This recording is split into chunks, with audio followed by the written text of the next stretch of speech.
We put a lot of hard work into this, in analyzing a poor basketball player's repeated shots at a basket. If he had known that we were going to go to this much trouble, he would have probably packed it up early and gone home. Right? But now let's go back and see what this says about the basis of our statistical test and the hot hand phenomenon. Remember, the idea of the test was that we were going to compare the observed sequence of attempts at a basket with a statistical version of a sequence of coin tosses. Our slogan: the more likely it is that a success run of a given length is observed in a sequence of coin tosses, the less the reason to believe in a mysterious and strange hot hand. And what is the conclusion? The quote is from a classical book by Daniel Kahneman, where he says the hot hand theory is a widespread cognitive illusion affecting all beholders, fans, players, and coaches. Now, this was based upon an analysis which came out in 1985 by three authors, Gilovich at Harvard University, Vallone and Tversky at Stanford, where they analyzed an entire season of the National Basketball Association's data, looked at individual players through the whole season. And the conclusion: the hot hand theory is a mirage. Surprising, but that is what the evidence tells us. The three applications we've looked at were hefty, but they were informative, they were beguiling. They gave us information that was not readily apparent to us. And the best mathematical theories do that. They will take structures, formalize them, provide predictions which run counter to our intuition, which surprise, shock, amaze, beguile. Now, the analysis was far from trivial.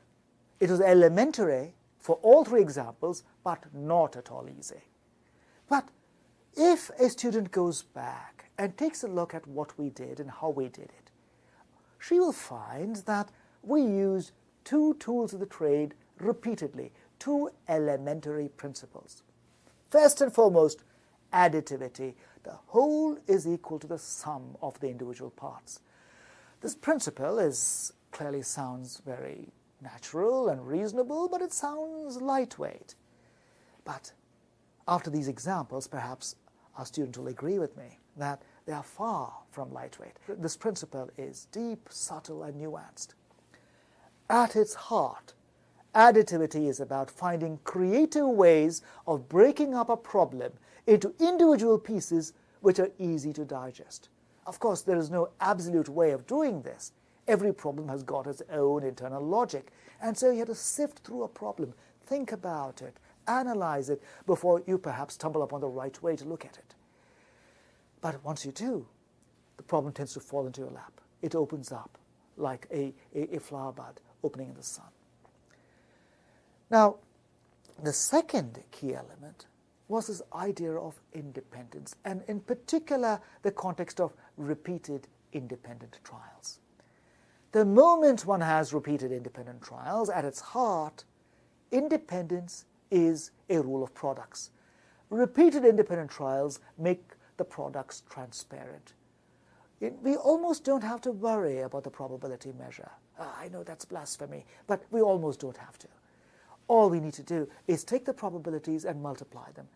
But we have to be assured that the events at hand are devolving upon non-overlapping sets of independent trials. And the moment that happens, everything is independent, and you're done.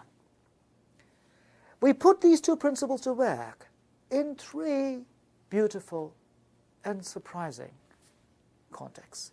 The first was in gambling, and we picked a casino game, the game of craps, to analyze it. We started out in our second tableau by looking at the game of craps and looking at the first throw and deducing that on the first throw one was twice as likely to win as to lose, which would lead an unwary gambler to think, well, this is a good game to play. But an accurate analysis, taking into account all the possibilities, shows us that the odds of winning at craps are actually just a shade less than 1/2. As casino games go, this is not a bad game. The odds are not dramatically far from 1/2. For example, in certain slot machine games, the odds could be only 35% in favor, 15% is in extra for the house. But here the odds are very close to 1/2. But they are, and this is the critical point, the odds are strictly less than 1/2. This explains in part the arcane and strange rules of the game. The game's principles were designed in such a way as to provide a gambler with an incentive to gamble by giving them odds near 1/2, but making sure that the house has an edge. The odds are actually of winning are strictly less than 1/2, and if the gambler plays long enough, he is going to lose his shirt. Our second example went into this sublime and beautiful idea of genetics, the Darwinian idea of natural selection, with heritable characteristics passed on through our genes. And we looked at the context of genes which are accidental artifacts of the evolutionary process, genes which are both recessive and lethal. For example, sickle cell anemia or the Tay-Sachs disease. And we queried whether one could say something about how the lethal gene dissolved or devolved over time through generations. And our findings were that the lethal gene does disappear from the population across the generations. Of course, the analysis was sanitized, but it again carries at its heart useful and fundamental information. The lethal gene does disappear from the population at large, but painfully slowly. In many cases, the natural selection process will take lots of time. Here's an example of how a lot of time is needed. Of course, we could do more than just say this qualitatively. We actually had quantitative prescriptions. The rate of decay was like the harmonic series. Our third example went back to this issue in sports psychology, the issue of the hot hand.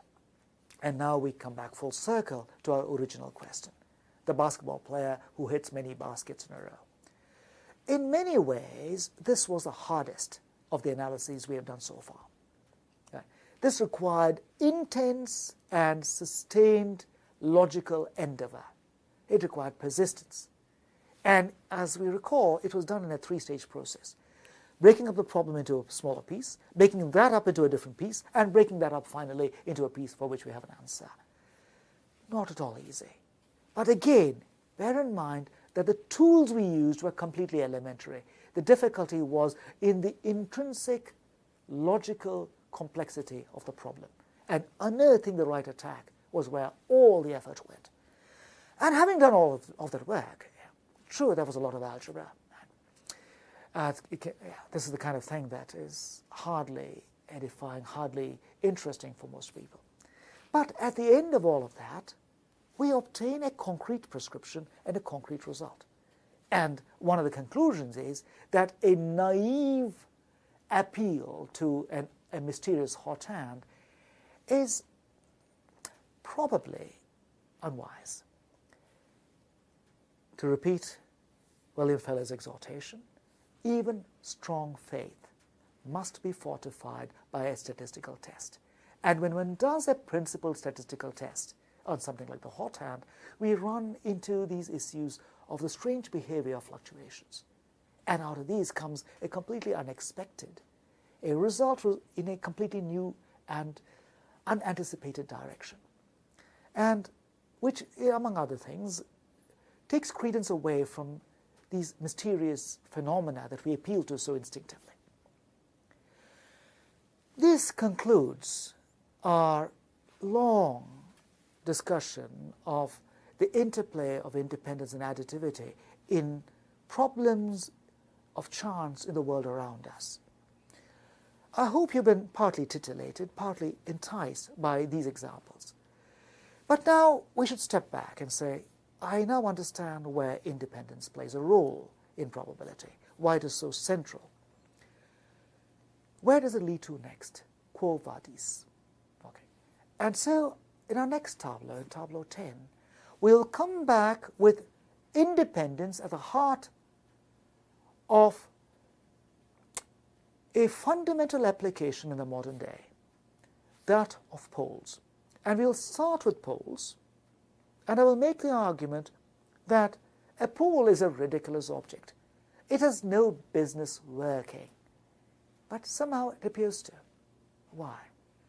We will articulate from this beginning the idea of where independence plays a role, and out of these we will find emerging two of the three fundamental distributions in all of the theory of chance, the binomial distribution and the Poisson distribution. And our exploration will take us from poles to bombs and Qs and the distribution of stars in the universe. This is coming up in Tableau 10.